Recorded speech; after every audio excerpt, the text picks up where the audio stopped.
Finally, we are just a day away from the draft. Nathan Zegura, Sir Andrew Gribble here with the final edition of Cleveland Browns Mock Draft Live. So we're going to go through our final mock draft, the final mock draft of some experts, and of course you can interact with us, ask us questions as we get ready here on our lunch hour the day before the 2017 NFL Draft. A lot of rumors, a lot of speculation out there right now. Yeah, we've been doing these for months, and there's been a lot of change nationally. I think we've actually kept ours pretty consistent with what we think the Browns are going to do at 112 and 33. I've changed mine a little bit. You've made some slight adjustments, including some trades, but overall, we've stayed pretty consistent, especially at number one. Yeah, the big talk is the quarterback, and that Mitch Trubisky was in play for the Browns at number one. Maybe Patrick Max wasn't wrong after all, folks. You were tough on him on Twitter. Maybe he wasn't wrong, but I'll tell you, it seems, at least to me, that maybe things have settled on Myles Garrett at one, and the Browns are exploring ways to get Trubisky. If Mike Silver is to be believed, then there's no reason to think that he shouldn't be. Trubisky is the quarterback that the Browns would like to get in this draft, although there are others they like, but he seems to be the main target. So it sounds like the plan is either at one to go ahead and get Myles Garrett and then move up and try to get Mitch Trubisky, or let the draft fall to you and either take him at 12 or go ahead and get a different quarterback later on and get two studs at 1 and 12. Yeah, it's all about the research you do about other teams, and are they really willing to pull the trigger on a quarterback? I think teams like the 49ers, Bears, conceivably at 2 and 3 could pull the trigger on a quarterback, but more likely than not, they're not going to, but they're at least trying to portray that belief to induce some trades and do some action. I think the Jets at 6 are a team to look at, the Bills at 10, but if you just went with it and called their bluff, you could end up with the top quarterback at number 12. Yeah, and I think a lot of teams want to trade out. We've heard the Niners want to trade out. We've heard the Bears want to trade out. That's 2 and 3. We have heard at number 5, the Titans are very close to trading out. At 6, the Jets, quote-unquote, like Trubisky, but if they get a decent offer, they'll trade out. So maybe nobody really wants a quarterback. Daniel Jeremiah actually yesterday said he hears only one quarterback is to go in the top 15, and some think that is actually going to be Deshaun Watson, number 4, to the Jacksonville Jaguars. Yeah, that's a team that's kind of come out of nowhere needing a quarterback, but it's kind of put up or shut up time for Blake Bortles this season, and maybe they're just going ahead and getting it over with before he even can go out and play this season. But it's just a tough decision, and I think all these teams may be fielding offers to trade back. That's a byproduct of a deep draft. Teams are comfortable moving back, and I think it's also a reflection of the drop-off in talent from Myles Garrett to the rest of that pack there for the top 15 picks. All right, so let's take a look at just what we're going to do here with the Browns. Number 1, no change for us. It's Myles Garrett, Myles Garrett, Myles Garrett. And I think that's the consensus. I haven't had one person on Cleveland Browns Daily who's come on and said to do anything other than Myles Garrett at number 1, and that can be former NFL scouts. That's the people that are in this draft guru business, beat writers. Nobody says anything other than Garrett number 1. I think that's the direction they go, and now you'll have a nice front. On one end, you'll have Myles Garrett. On the other, Emmanuel Ogbah, and I think that could be very good for this Browns defense. Yeah, it's just a player that's aced the entire draft process. I think there's been some questions about motor consistency on the field, but I think similar questions were asked last year at this time about Joey Bosa, and he turned into the number 3 pick and one of the best defensive players as a rookie and maybe even the entire league. So you think if you can maximize this guy's potential, he's a game changer on defense, and that's what this team needs. A very young defense led by Greg Williams that if he gets the right pieces there, try to get the most out of him. Well, they say high character guy, obviously freakish athlete, and I've heard he's a very advanced pass rusher and how he uses his hands, his technique, very advanced for a player his age, and a lot of people think he is going to be a double-digit sack guy right away, and that certainly would be good for the Browns. Remember to ask us questions. We'll be happy to interact with you guys right now as well as we go through this, but that's pick 1. What's going to be interesting as we take a look here now at pick number 12 for the Browns is what happens in between, and we talked a little bit about it already, but what happens between 2 and 11, and I think that's going to really tell the story of what happens here at pick 12 for the Browns. And now we all have them picking at pick 12. None of us have a trade where they move up, but that certainly sounds like it's a realistic possibility. Mike Silver reporting today the Browns are talking to 4 teams in the top 8 to try to move up and secure both Garrett and Trubisky. Yeah, and I think what isn't shown here, but we can talk about, is both you and I have O.J. Howard going to the Browns at 12, but Mitch Trubisky would be falling earlier in the draft. So to get him, in our eyes, you would have to trade up, and that's just to be safe. I think that Patrick's situation is certainly feasible, certainly realistic if it ends up being no trades at all in that top 12 picks, but I believe you have him going 6 to the Jets. I have him going all the way up at 3 to the Bears, which I'm skeptical will take a quarterback, but I think 3 is maybe the position you have to be in to be sure that you can get the guy you want. Well, I think what's interesting about it is we know how this front office values picks, and to move from 12 up is going to cost some picks and high picks, valuable picks, for one player, and they don't want to be in the habit of turning multiple picks into one player. But I think if there was ever a position that they would do it for, it is the quarterback position. Yeah, definitely. And I think that the argument can be thrown out there, well, if you value this guy so much, why don't you just take him at number one? I think that's because Myles Garrett's a generational type talent player that you need to get him at one or he's going number two no matter what. Well, right. I think that there are scenarios where you take Myles Garrett first and you still get Mitch Trubisky. I don't think there are any scenarios where you take Mitch Trubisky first and still get Myles Garrett. Right. I think as people said, the 49ers wouldn't bat an eyelash. They would get him run to the podium to get him at number two because like the Browns, they need some players on defense, and he's viewed as by far the best defensive player in this draft. All right, so the way that I have it looking, let's talk about this 12th pick for a second, is I've got O.J. Howard here, as do you. Patrick's got Mitchell Trubisky. Obviously, if Mitch Trubisky is the guy that they want and he's there at 12, you probably pull the trigger. But if he's not there, or if you decide you want to go in a different direction and get a skilled player, I think the guys you're looking for are O.J. Howard, Malik Hooker, Jamal Adams, and hoping maybe Jonathan Allen, that one of those guys fall down to you. I don't know that that's going to happen. You could be sitting there at 12 in a scenario where none of those guys are available, but the quarterback is, or the quarterback's gone, and maybe you end up looking at a Mike Williams, or you start looking at one of the top corners in this draft as well, number 12. Yeah, for this to happen, I believe, for O.J. Howard to be there at number 12, I believe at least one quarterback has to be drafted. Yep. I think because if you just have 11 non-quarterbacks, I don't think O.J. Howard's there. I don't think either of the safeties are there. I don't think Jonathan Allen is there. So then you have a tough decision. If there isn't the quarterback you want there at number 12, then you might be talking about moving down. Could be moving back in the first round. I know some teams are talking about now moving up for Christian McCaffrey. In fact, the Colts looking maybe to get into the top 10. All right, let's take a quick question right now. Could Agba play 3 technique if we drafted Barnett at 12? He's a 4-3 defensive end. That's what they drafted Agba to be. That's what they want him to be. They don't want to move him inside. So I would say if they drafted Barnett at 12, it would be because they took a quarterback first, and then they wanted to get another 4-3 defensive end. Yeah, and Barnett's a great player. And I think they might even be lucky to get him if he was there at 12. I think if you didn't draft Garrett at 1, you can't guarantee Barnett's going to be there at 12. From Periscope, got a question. Isn't Deshaun Watson a proven winner? He is a proven winner, and his college resume is great. Now, remember, a year ago at this time, people were saying he'd be the number 1 pick this year. Well, he's not. Why? Accuracy issues, decision-making issues, 32 interceptions in college, and when he throws the ball more than 20 yards in the air, things really start to unravel a little bit for him. And also, people question how well he sees the field from the pocket. Sometimes he will run out of good pockets, and I think that's where people are looking at with Deshaun Watson and why he's not the consensus number 1 pick, despite the fact that he is a proven winner with an unbelievable college resume. Yeah, listen, if you just drafted quarterbacks based on what they did in college, this would be a lot easier of a process. That's why quarterback evaluation is one of the most complex, difficult things to do because there's so many factors in there. What they did in college is certainly one of them, but there's many more that you have to evaluate, and I think that's why there still are some that believe Deshaun Watson is the best quarterback in this draft. It's just why there's divided opinions on it.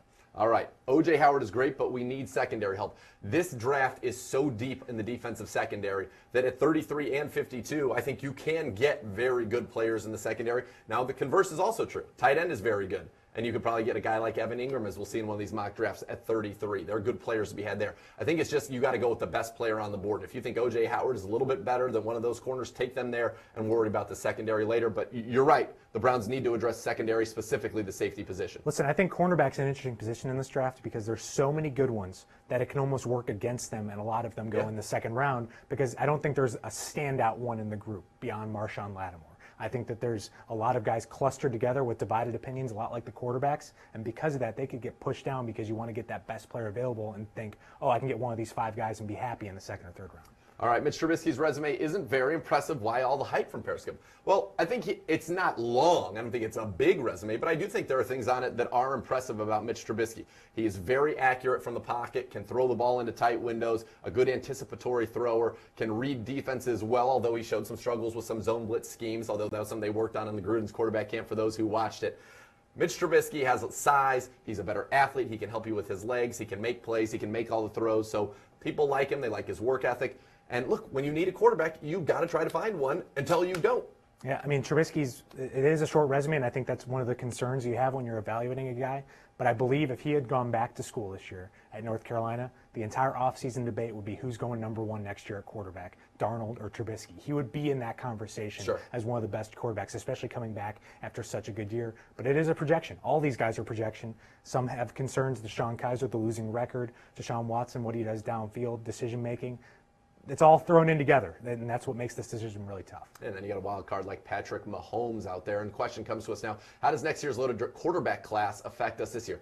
Look, they never actually know. They never know a year ahead of time.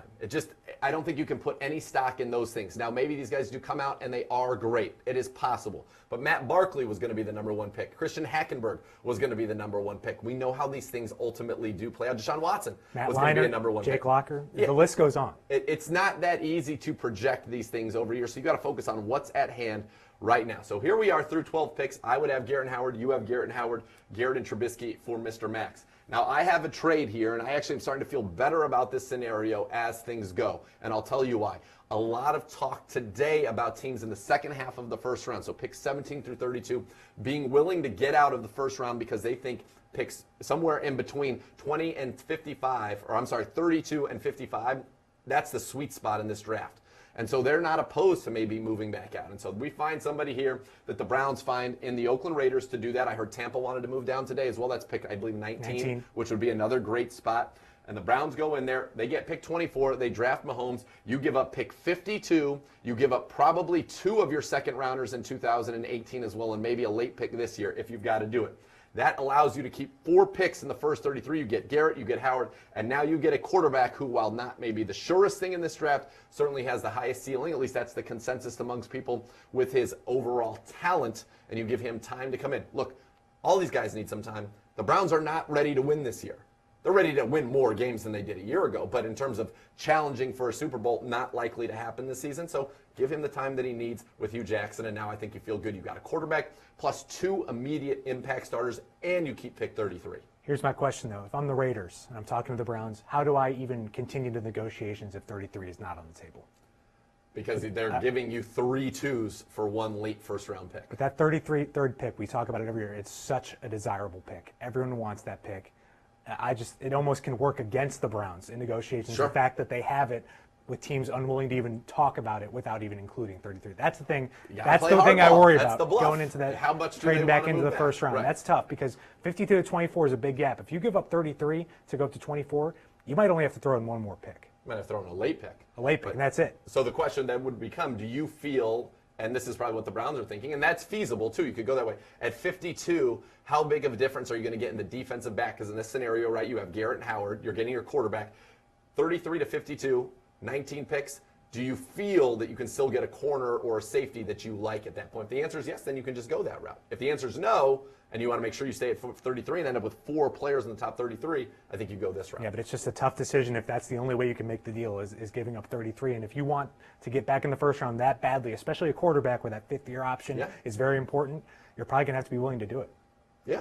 You might have to. And then we can go through, and the guy that I picked at 33 could maybe be there at 52, or there could be an Adoree Jackson or Tre'Davious White, and we'll see how it all plays out. So roll ahead now to pick 33. This is the way we go. You think Mahomes will be there at 33. I don't think he's going to be there at 33, but obviously that would be a great outcome. Yeah, I think the way I think about it is I see all these playoff teams in the second half of the first round of the draft, and I'm calling their bluff on these guys that are linked to quarterbacks. We keep seeing Mahomes linked to the Texans. Yep. I know they need a quarterback, but they also have a window to win now with this defense. How much does Mahomes, as a project quarterback, improve you this season compared to a Tom Savage, who's been in the league and played a little bit? When you're thinking about this season, Tom Savage is probably going to help you win more games than Patrick Mahomes coming out of college. Do you think you as can the win Texans. with Tom Savage? I think you are. I don't think there's a difference in terms of the wins you're going to get from Mahomes or Savage in year 1. Now, Mahomes, clearly a better long-term projection, but when you have a defense that is as good as it is, that got them to the second round of the playoffs with their quarterback situation, I would see the Texans as a team getting a player who can make an immediate impact and get them over the hump, and hopefully they get more out of Tom Savage this year and make it even farther to the playoffs. That's just what I'm thinking, and it's why I see the only other quarterback I have going in the first round after Trubisky is Deshaun Watson, 32 to the Saints. So that would make it back-to-back quarterbacks coming in at 33. It's wishful thinking, I know, but the more I think about it, the more I lean toward less quarterbacks going in the first round than more. All right, I go with Chidobe Awuzie out of Colorado. He can play corner, can play nickel, can play safety for you. A very versatile defensive back, great on-field game, really a very smart player and a guy that a lot of people think might end up actually going at the end of the first round. But back to your original point, if I think I can get, if Tre'Davious White falls, or Adoree Jackson falls, or Quincy Wilson falls, or King falls, or Jordan, one of those guys falls down, then I think I could get him at 52 because the way that it's shaping up. I worry that between 33 and 52, though, a lot of defensive backs are going to go. I think that's going to end up being a sweet spot for that position. Yeah, I had a run of defensive backs going in my mock draft in the bottom half of the first round. I could see a lot of teams grabbing defensive backs. Yep. Seattle being one of them, potentially with Richard Sherman on his way out. There's just a lot of talented guys there, and I think one of the players that mock drafters are sleeping on is Marlon Humphrey. He could go high in the draft because there's upside and athleticism. Yep. All right, so that's where we're at. So you guys both went 2 offensive players out of your first 3 picks. I'd imagine defense probably at 52 gets the call in the secondary for you. So that's where we stand. I've made 4 picks already. I got a quarterback in Pat Mahomes. I got Myles Garrett. I got O.J. Howard. And I got Chidobe Awuzie to help out the back end of the defense. You get the quarterback in Mahomes as well. Tight end, O.J. Howard, Myles Garrett. And then for Max, it's Myles Garrett, Trubisky, and Evan Ingram. Again, all pretty good outcomes. I think if you're the Cleveland Browns, you'd feel be pretty good about where you're at. Let me go back to your trade really quick. I thought of something else. 52, instead of parting with any of your future assets going forward in 2018, would you throw in 65 as well? I'd rather give up the 2 in the Brock Osweiler trade, and in theory in the National Football League, they should view a 2 next year the same as they view a 3 this year. So, because I still want to be in this draft because we know how good and deep this draft is. Yeah, because you at the end of day 2, you still want 5 players. Absolutely. Yeah. Absolutely. Yes, indeed. Yes, indeed. So let's look at some of the national guys here from StartWithTheNFL.com. Daniel Jeremiah and Casserly. Garrett, Trubisky, Watson. Both think a quarterback will make it there, although I believe in Charlie Casserly's most recent one, he did one with a trade where they trade up, I think, to 6 to get Trubisky. But Garrett at 1, and you'll see nobody wavers from that as we go through. Garrett and O.J. Howard, like you and I. And then Garrett Watson, Garrett Trubisky. Now, it's interesting. Nobody has them with Mahomes in any of these drafts. I don't know if it would be at 12 if you took Mahomes, which is why I see you coming up for him later in the first round. You see them getting him at the beginning of the second round. But it's clear. It's Garrett, Trubisky, from all reports. That is the ideal outcome in this draft for the Browns. Yeah, and we'll see. I think it just gets to a situation. If you held at 12, I still think only 1 quarterback at the most is off the board at that point, and maybe even 0. I don't think 2 will be off the board by the time you pick at 12. That's a matter of research and knowing what team is interested in a quarterback and when they're going to take him. But the risk of a team trading up is always there and something you have to take into consideration. And it also depends if you have 1 quarterback here and everybody else down here, or if it's a tight bunch with maybe 3 guys you feel that you can live with in this draft, or if you actually like a guy like Josh Dobbs or Davis Webb that you can get in the on day 2. It's interesting, though, the Garrett thing's going to happen. Go back to your point. You talked about some of the trade-up because we're hearing this trade-up talk. Would you give up 33 in this draft? Would you give 12 and 33 if you had to with something else if you were to go up to number 5? I think it's worth considering. It's all about how much you want that guy and want to guarantee it. I think when it comes to quarterbacks, I don't like risk. I want to know I'm getting that guy, and I'm going to be willing to maybe overpay to get it. And I think that the Browns have shown some good discipline with their trades under Sashi Brown. They've always seemed to come out with a lot more than you'd ever even expect. That's why you're not going to see the Browns get fleeced on any one of these deals. But I think for the position of quarterback, you might, and teams knowing you want a quarterback, they're going to be asking for a lot. All right, we had a question. Is the Garoppolo trade still a possibility? I think no. At this point, I don't think it is a possibility. I think that if it were to happen, it would have happened already. It sounds like the Patriots are not interested in trading him. Adam Schefter has quadrupled down on his stance with it. In case you missed it, back in February, he's not going anywhere. I don't think that changes, but I personally always leave the door open. You can never say never. I learned that from Vincent Kennedy McMahon. Never say never. I wouldn't I think it's at 99%. Not there, but I think it still is 1%. I saw a Patriots beat writer today take over as GM and say the Patriots should do this for a haul of draft picks. No one from the Patriots has definitively said it's not happening, so we'll see.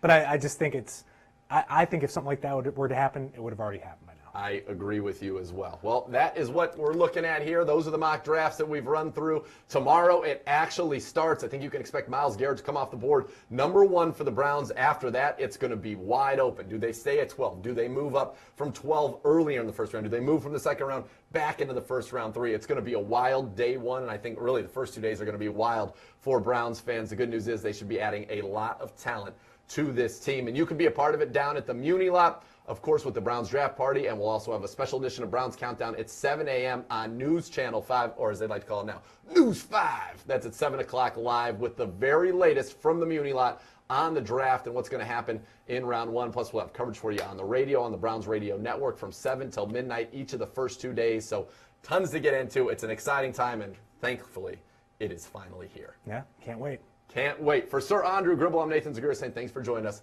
for the finale of Mock Draft Live.